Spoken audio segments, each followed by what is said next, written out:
An Austin man is preparing to take on Governor Tim Walz and the GOP's Dr. Scott Jensen in the gubernatorial election. But first, he needs to win the primary ticket. KIMT News 3's Alec Lasham spoke with the grassroots legalized cannabis candidate today about why he decided to run for governor and has more on the small business owner's story. Lansing Coroner's owner Steve Patterson is hoping to generate some change in the 2022 midterms this year after he announced his campaign for governor.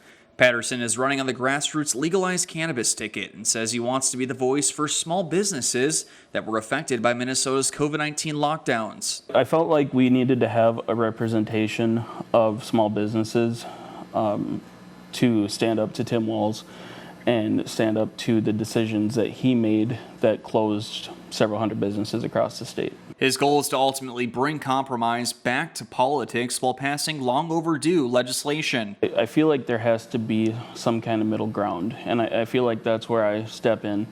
I am running on the weed ticket, but I'm not a weed smoker. I just feel like people should be able to smoke weed if they want to, or if there is a medical benefit for them.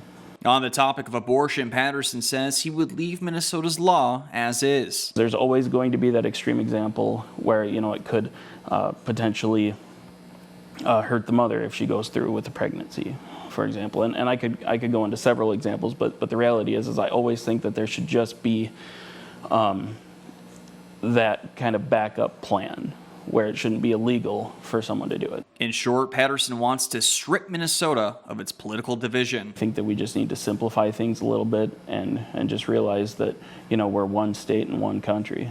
In Lansing, Alec Lasham, KIMT News 3. Patterson will face fellow candidate Darrell Paulson in the primary on August 9th.